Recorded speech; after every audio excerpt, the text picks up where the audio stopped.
Por que que algumas pessoas, às vezes com a mesma estrutura genética, às vezes gêmeos, com a mesma educação, com a mesma família, com a mesma alimentação, com os mesmos amigos, por que que dois irmãos, um vai ser dependente e o outro não vai ser dependente da bebida alcoólica?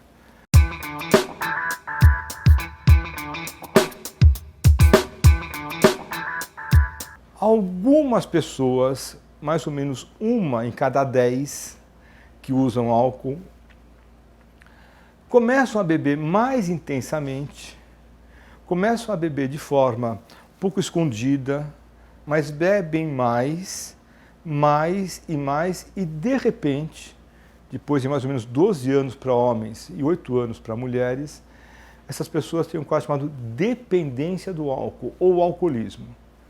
O que nós sabemos hoje, 2017, é que existem alguns fatores que deixam a pessoa mais vulnerável. Se os pais, os familiares, os avós forem dependentes do álcool, provavelmente significa que essas pessoas têm mais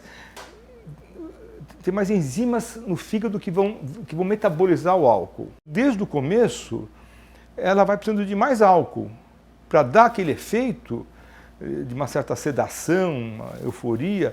A pessoa precisa, desde o começo, bebe mais do que os outros. Provavelmente isso é uma carga genética dela.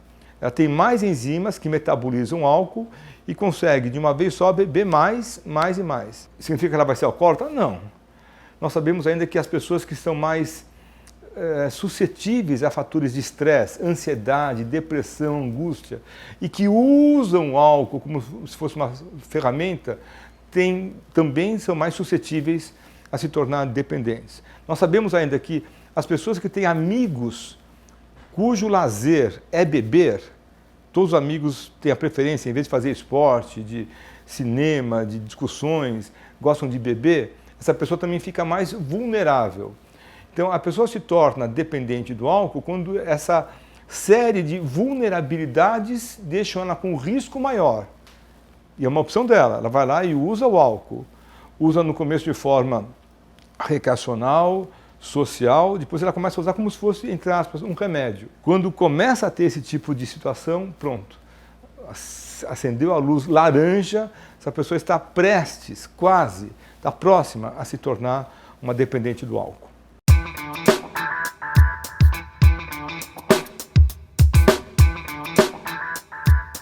Enquanto a pessoa beber e não tiver alguma complicação para ela, assim, para o corpo dela, para as enzimas dela, para o fígado dela, para o trabalho dela, para a vida sexual dela, para a vida acadêmica dessa pessoa, ou enquanto não tiver uma complicação para as pessoas que estão em volta dela, ela não é alcoólatra. Alcoólatra ou alcoolista é aquela pessoa que bebe independente da frequência, independente da quantidade, independente.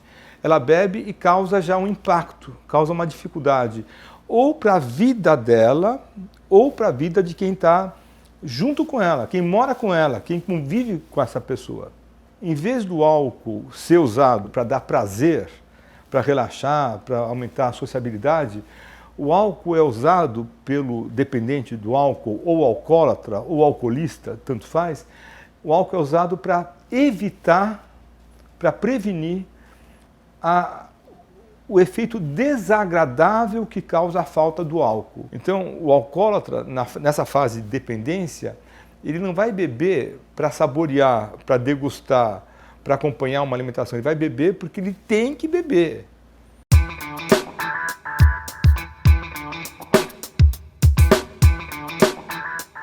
Esse álcool, ele entra numa ligação com o corpo, é metabolizado e é eliminado. Quando esse álcool começa a ficar em excesso, constante, não dá tempo, muitas vezes, de metabolizar e de eliminar. Isso especialmente quando vai para o cérebro, para o sistema nervoso central. Aí o que o cérebro faz? O que os neurônios fazem? Os neurônios se adaptam a essa ingestão contínua de álcool. Eles ficam acostumados a receber aquela dose diária, ou aquela dose 3 vezes ao dia ou 4 vezes ao dia de bebidas alcoólicas. Ele se adapta facilmente. Ele acaba gostando, dá um prazer em fazer isso.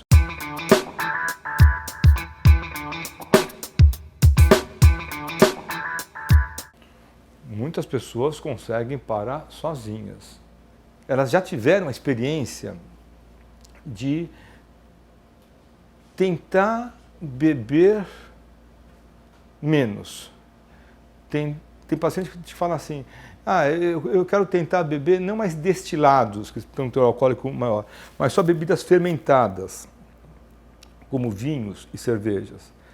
Muitas vezes não conseguem. Ou já foram em médicos, psicólogos, enfermeiros, terapeutas, que orientaram não para mudar o tipo de bebida, mas para diminuir a quantidade geral de bebida. Também não dá certo. Ou beber só no final de semana, também não dá certo. Para quem tem a dependência do álcool instalada, para quem se sente uma pessoa que ficou, entre aspas, escrava do álcool, que não consegue ter controle, começa a beber e não para, a única chance que tem, é a parada total. Não pode beber nada. Mas nada, nada. Mas cerveja sem álcool não pode? Não pode. Tem um pouquinho de álcool para dar a fermentação, para fazer aquela espuma. Bombom de licor? Não pode. Mas, doutor Arthur, você está sendo radical. Sim! E muitos pacientes sabem disso antes de vir ao médico. A pessoa, quando resolve, está bebendo, está num quadro de dependência, né? Quadro grave, a pessoa está inchada, está muitas vezes sem família, sem emprego, com uma autoestima baixa, está num quadro que a gente dá o nome de um suicídio lento, ela está morrendo aos poucos. Ela resolve parar de beber. Em geral, eu falo isso para os meus pacientes aqui, eles ficam muito bem. Perdem peso, ficam animados, voltam a ter vida sexual, eles voltam a ter uma vida afetiva, voltam a ter trabalho, ganha dinheiro, amor próprio, melhora, tudo funciona muito bem. Mais ou menos 90 dias, 3 meses.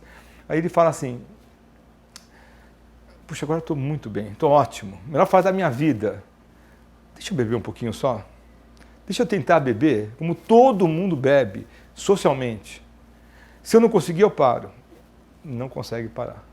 Por isso que eu peço, oriento para que ele não tente fazer essa ousadia, porque em 36 anos que eu trabalho nessa área, nunca deu certo. O que nós não sabemos ainda é por que a pessoa que parou não consegue retomar o nível de álcool social.